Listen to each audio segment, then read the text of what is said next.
मठ मंदिर, गौशाला तथा वो सभी संस्थान जो दान के माध्यम से चलते हैं, उनके प्रमुखों को नरक के द्वार में प्रवेश मिलता है और उन्हें अगले जन्म में कुत्ते की योनि प्राप्त होती है। जिसको बंधु बांधवों सहित नरक में भेजना हो, उसे देव, गौ और ब्राह्मण के अधिष्ठान का मेहंत बना दें। राम राज्य के समय एक पुनर्जन्म की घटना, जिसमें कि राजा राम ने कुत्ते को न्याय दिया था। एक दिन राजा राम ने अपने भाई लक्ष्मण से कहा, भाई लक्ष्मण, देखो राज दरबार के बाहर कोई न्याय प्राप्त करने के लिए आया तो नहीं है। लक्ष्मण आज्ञा पाते ही तुरंत बाहर गए और चारों ओर दृष्टि दौड़ा कर देखा। उनको वहां कोई दुखिया नहीं दिखा। लक्ष्मण राजमहल में वापस आ गए और बोले, प्रभु, बाहर ऐसा कोई भी मानव नहीं है जो क्षुब्ध हो या दुखी हो और जो आपसे कुछ निवेदन करने के लिए आया हो। लक्ष्मण जी के वचन से राजा राम को संतोष नहीं हुआ।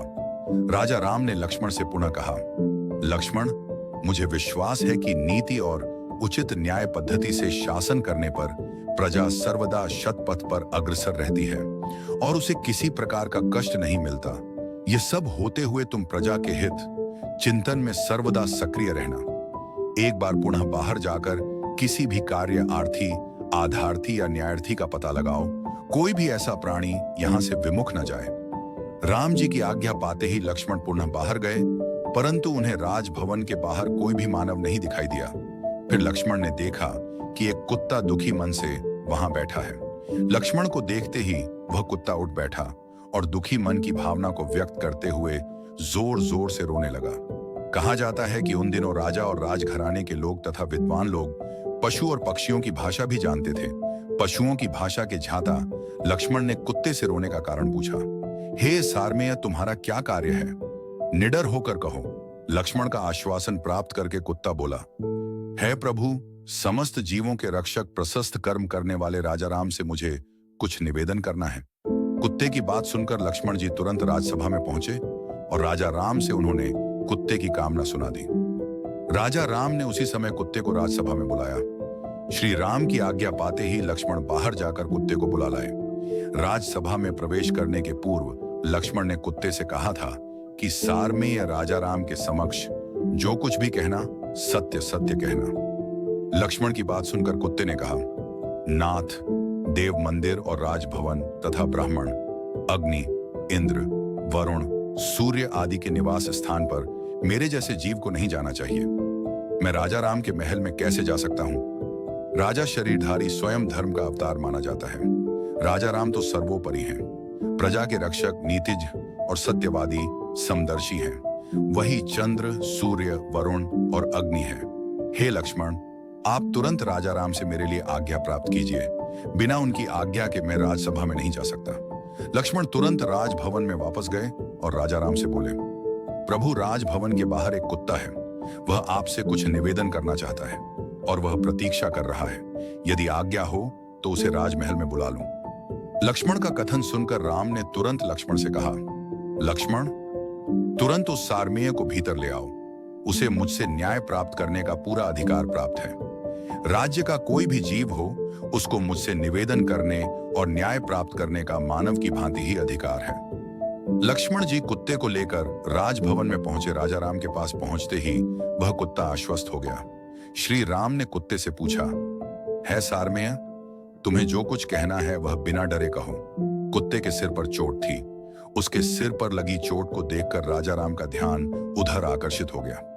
राजा राम का ध्यान अपनी ओर आकर्षित देखकर कुत्ते ने राम से निवेदन किया, प्रभु, राजा ही समस्त प्राणियों का रक्षक और स्वामी होता है। प्रजा जब सोती है तब राजा जाग कर प्रजा की रक्षा करता है। हे राघव, आप तो समस्त प्राणियों के प्राण हैं। आप ही हमारे कर्ता धर्ता और रक्षक हैं विधाता है। आप श्रेष्ठ जनों द्वारा आचारित कर्म करते हैं। आप धर्मात्मा और सद्गुणों के सागर हैं। यदि मैंने कोई अनुचित बात कह दी हो तो आप मुझे क्षमा कर दें। मैं सर झुकाकर आपका अभिवादन करता हूं। स्वान के यह वचन सुनकर श्री राम स्वान से बोले, हे सारमेय, शीघ्र निडर होकर बोलो, तुम क्या चाहते हो? कुत्ता बोला, राजन, धर्म से ही राज्य की प्राप्ति होती है। धर्म से ही प्रजा का पालन होता है। धर्म से ही राजा प्रजा वत्सल और शरणागत वत्सल बनता है। राजा प्रजा के समस्त भय को दूर करता है। ये सब समझकर मेरा जो कार्य है उसे आप समझ लें। सर्वार्थ सिद्ध नामक एक ब्राह्मण है, वह भिक्षावृत्ति करता है।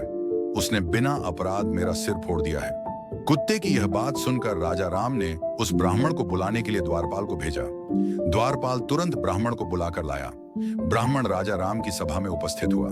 राजा राम के पास पहुंचकर ब्राह्मण बोला, राजन, आपने मुझे क्यों बुलाया है? राजा राम ने ब्राह्मण से पूछा, हे ब्राह्मण देव, आपने इस कुत्ते को क्यों मारा है? जान पड़ता है अपने क्रोधावेश में ही ऐसा पाप किया है। क्रोध मानव को धर्म रहित बना देता है। राजा राम की धर्मपरक बात सुनकर वह ब्राह्मण बोला, हे राम, यह सत्य है कि मैंने क्रोधावेश में आकर ही इस कुत्ते को मारा है। भिक्षा के लिए मैं भ्रमण कर रहा था। कुत्ता बीच मार्ग में बैठा था। भिक्षा उस समय तक नहीं मिली थी, अतः मैं कुछ परेशान था। मुझे भूख भी लगी थी। मैंने इसे मार्ग में से हट जाने को कहा, किंतु यह मार्ग से नहीं हटा।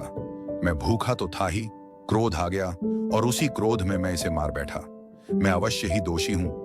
मुझे इस अपराध का जो भी दंड मिलेगा वह मुझे स्वीकार्य है। हे राजन, आप मुझे जो भी दंड दें मैं उसे स्वीकार करूंगा। आपसे दंड पाने के बाद मुझे नरक का भय नहीं रहेगा। ब्राह्मण की बात सुनकर राजा राम अपने सभासदों से पूछने लगे कि इस ब्राह्मण को क्या दंड दिया जा सकता है। उस समय राजा राम की सभा में गुरु वशिष्ठ, भृगु, कुत्स, अंगिरा आदि श्रेष्ठ विद्वान उपस्थित थे। सबने अपना अपना निर्णय सुनाया। सबका निर्णय यही था कि राजन, ब्राह्मण अवध्य होता है, किंतु आप यह भी जान लें कि राजा शासक तो होता ही है, सबका शिक्षक भी होता है। आप स्वयं परम ब्रह्म परमात्मा के महान अंश हैं, अवतार हैं। आप सर्वज्ञाता हैं, प्रजापलक हैं, शरणागत वत्सल हैं। सभासदों के मनोभाव को जानकर वह कुत्ता बीच में ही बोल उठा, है राजन, यदि आप मुझ पर प्रसन्न हैं तो कृपा करके आप मेरा मनोरथ सिद्ध करें। आपने पहले ही मुझे आश्वासित कर दिया है। हे प्रभु, आप इस ब्राह्मण को कालिंजर की महंती दे दें। कालिंजर का मठाधीश बनाए जाने का रहस्य वहां कोई नहीं जान सका। सभासद आश्चर्यचकित थे। कुत्ते की मांग पूरी कर दी गई। ब्राह्मण भी इस दंड से बहुत प्रसन्न हुआ। नित्य की भिक्षावृत्ति से उसे छुटकारा मिला। ब्राह्मण को हाथी पर बिठाकर विदाई दी गई, क्योंकि उस परंपरा में यही नियम था। ब्राह्मण की प्रसन्नता का कोई ठिकाना न रहा। सभासद कुत्ते की मांग का परिहास उड़ा रहे थे। सभासदों ने मुस्कुराते हुए राजा राम से पूछा, महाराज, ब्राह्मण को दंड के बदले वरदान मिल गया। राजा राम ने कहा, आप लोगों को यह रहस्य समझ में नहीं आया तो आप लोग इस ज्ञानी कुत्ते से ही यह रहस्य जानिए। राम ने स्वयं कुत्ते से कालिंजर की महंती का रहस्य पूछा। कुत्ते ने बताया, हे राजा राम, पूर्व जन्म में मैं इस कालिंजर में मठाधीश था। मैं उत्तम वंश में उत्पन्न हुआ था और इस आधार पर मुझे वहां महंती मिली थी। मैं नित्य बढ़िया पदार्थ खाता और दूसरों को भी खिलाता था। मैं देवों का पूजन भी करता था, अपने अधीनस्थ जनों का पालन भी करता था। मैं समस्त कार्यों में धर्म और नीति को महत्व भी देता था, उसके अनुसार आचरण भी करता था। इतना करने पर भी मुझे कुत्ते की योनि में जन्म लेना पड़ा। हाँ, उन आचरण के कारण मेरा पूर्व जन्म का अभ्यास बना रहा, मेरा ज्ञान बना रहा। कुत्ता कहता ही गया, है महाराज, यह ब्राह्मण तो अत्यंत क्रोधी है, धर्म शून्य, अहितकर, हिंसक स्वभाव का और मूर्ख है। वहां का महंत बनकर यह अपनी माता के तथा पिता के 7 कुलों को नरक में ले जाएगा। है राजन, कैसी भी स्थिति क्यों ना आ जाए, ज्ञानी मानव किसी भी स्थान की मेहनती स्वीकार न करें। हे प्रभु, जिसको बंधु बांधवों सहित नरक में भेजना हो, उसे देव, गौ और ब्राह्मण के अधिष्ठान का मेहंत बना दें। है सर्वज्ञ, जो देव, बालक और स्त्री ब्राह्मण के लिए अर्पित धन को स्वयं भोगता है, वह निश्चय ही नरक में जाता है। कुत्ते की बात सुनकर राजा राम गदगद हो गए और कुछ विस्मित भी हुए।